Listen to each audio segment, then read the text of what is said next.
Kisah akan berfokus pada seorang tentara yang memutuskan untuk pensiun muda sebab ia ingin menemani orang tuanya yang sudah lanjut usia. Pria ini bernama Chris. Saat berjalan kaki menuju rumah, perhatian Chris pun teralihkan oleh sebuah pabrik yang sudah tutup, di mana dulu pabrik itu merupakan mata pencaharian bagi sebagian penduduk kota yang sudah menghidupi mereka semua. Tak lama muncullah seorang sheriff atau kita sebut saja polisi yang mengatakan bahwa pabrik itu sudah tutup sejak 3 tahun lalu. Namun kota kecil ini semakin maju berkat adanya kasino yang dibangun untuk memajukan kota kecil ini. Tiba di rumah, Chris pun langsung disambut oleh saudara perempuannya, lalu kedua orang tuanya yang sudah sangat kangen kepada Chris sebab sudah lama tidak bertemu sejak dirinya bertugas beberapa tahun yang lalu. Hey Dad, welcome back.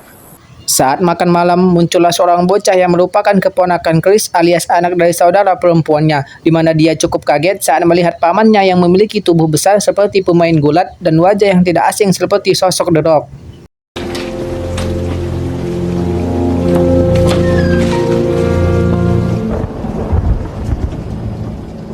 Dia adalah Ray, sahabat lama Chris yang pernah menjadi aktor di film Jackass, di mana dia mengajak Chris untuk bermain American football bersama teman-teman lamanya. Tak lama muncullah teman lama Chris yang lain bernama Jay. Ini bebenguknya anak orang kaya yang ternyata pemilik dari kasino alias tempat judi di kota kecil tersebut, dan tiba-tiba muncullah anak buahnya yang menantang Chris untuk bertanding melawan mereka.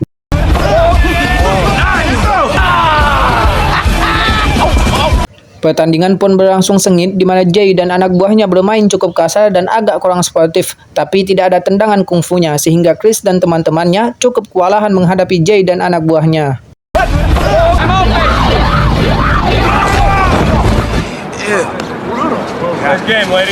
Setelah permainan selesai, Jay pun mengundang Chris untuk datang ke kasinonya sebagai sambutan selamat datang untuk teman lama, dan Chris pun menerimanya.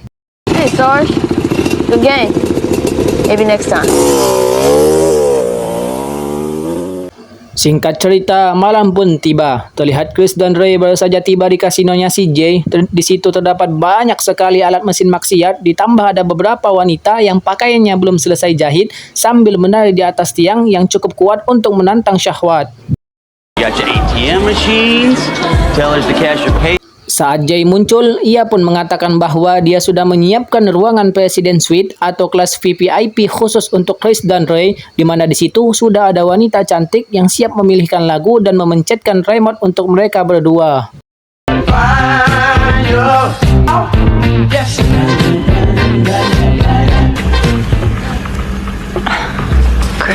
Dan sesuatu yang tak terduga terjadi ketika Chris sedang menyaksikan permainan judi di mana si bandar ternyata sudah mencurangi dadunya, sehingga saat Chris resek, ia pun dikepung oleh beberapa anak buah Jay yang mengakibatkan pertarungan dan diakhiri dengan disetrumnya si Chris ini.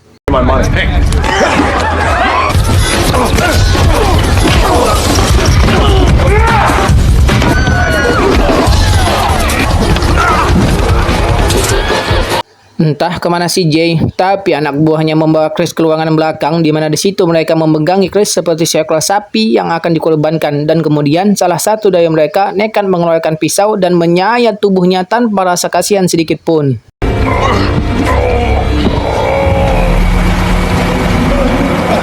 Alhasil, Chris pun langsung dibawa ke rumah sakit dan harus menjalani pemulihan selama beberapa minggu sampai lukanya benar-benar sembuh. Dan sebagai tentara pasukan khusus, tentu itu bukanlah hal yang sulit untuk seorang Chris yang jago ini. I'm good, Dad. Thanks.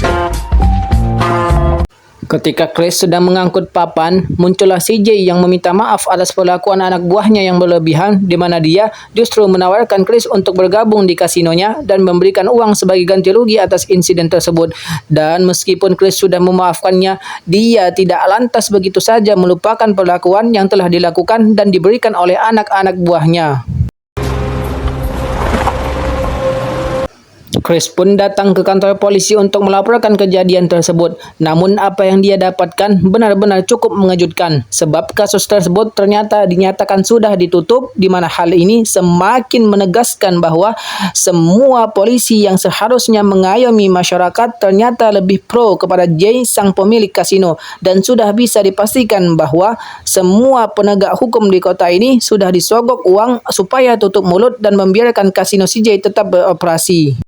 You're lucky to be alive right now. That's all you need to be concentrating on.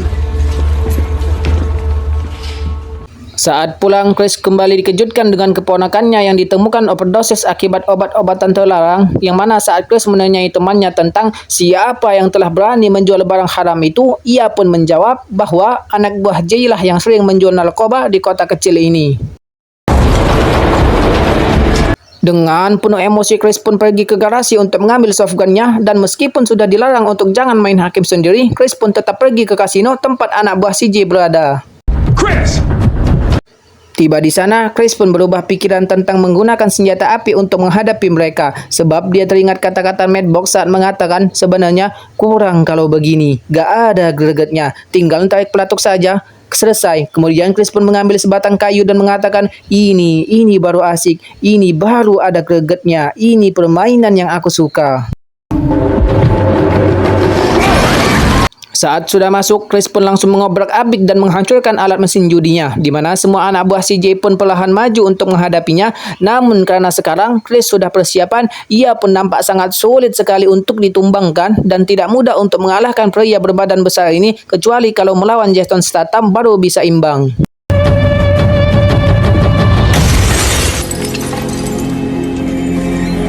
Jay yang kebetulan ada di sana menyaksikan kerusakan itu pun hanya bisa melihat ke arah Chris, dan mulai saat ini mereka menjadi musuh dan akan bersetegang untuk kedepannya.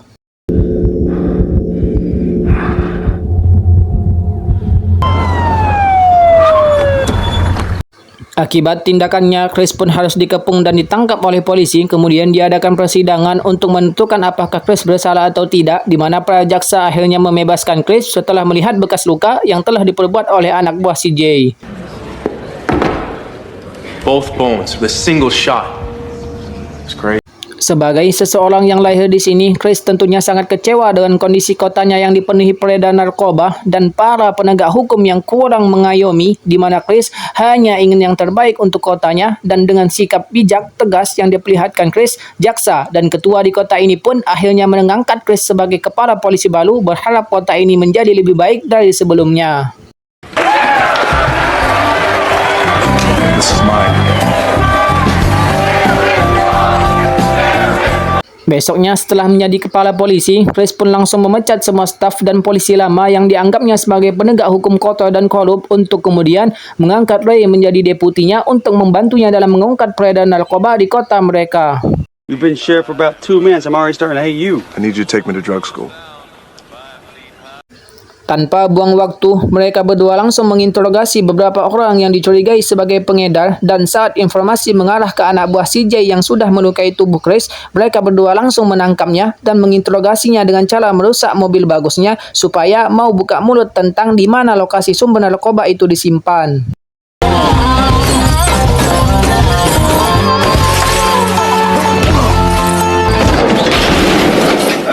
He's playing. Karena tetap tak mau buka mulut, Chris pun membawanya ke kantor untuk dikunci ke dalam sel, di mana anak buah CJ ini justru malah semakin porontong, petantang-petenteng dengan mengatakan bahwa Jay tidak akan pernah membiarkan hal ini dan mengancam akan terjadi sesuatu jika dirinya terus dikunci di tempat tersebut. Cemas akan keselamatan keluarganya, Chris pun mengirim Ray untuk menjaga keluarganya, sementara dia akan stay di kantor untuk menjaga si polontong ini. Tak lama muncullah seorang wanita bernama Yuli. Ini orangnya. Yuli adalah wanita idaman Chris yang sudah lama tidak bertemu, dan maksud kedatangannya adalah untuk mengantarkan sedikit makanan sebagai rasa perhatiannya kepada si Chris ini. Tak cukup dengan soal makanan saja, Yuli pun menatap Chris seperti tatapan memancing, di mana hal tersebut tentu tidak akan menggoyahkan iman seorang Chris, tetapi karena ada tempat dan kesempatan, ya mau bagaimana lagi, Chris pun tergoda dan terhasut rayuan syaitan. Di sisi lain, kita akan melihat Jay yang sedang menelpon anak buahnya, termasuk para polisi yang sudah Chris pecat secara tidak hormat, di mana dia menyuruh mereka untuk memberi pelajaran kepada Chris dengan menghabisi keluarganya dan menghancurkan kantor polisinya. Bake him. Dan ya, mobil dinas Chris pun meledak, di mana hal itu langsung membuat si Polontong kegirangan, disusul dengan serangkaian tembakan yang membuat Chris dan pacarnya seketika panik.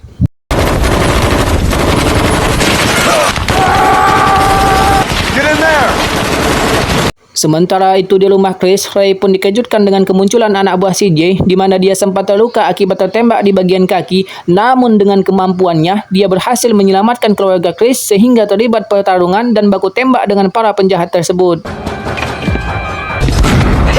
Stay down!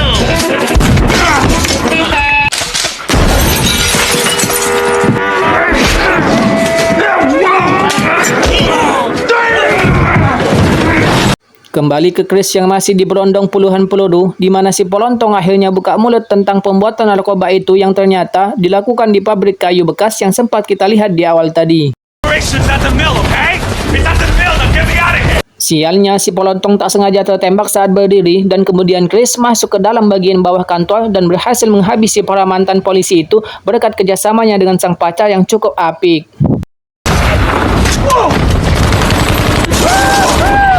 Right there!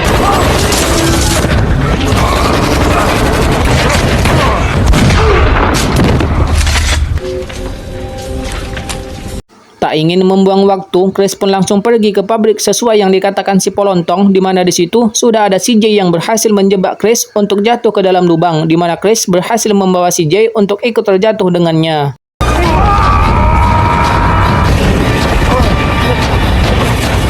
Jay pun mendorong Chris keluar jatuh dari pabrik, di mana saat Chris kabur ke tengah hutan, si Jay pun mengikutinya. Dan saat mereka berdua bertemu, disinilah pertarungan final terjadi.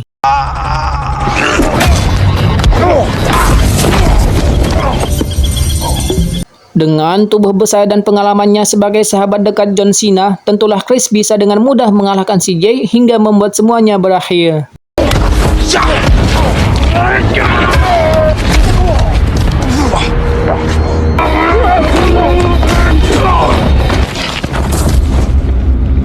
You're under arrest.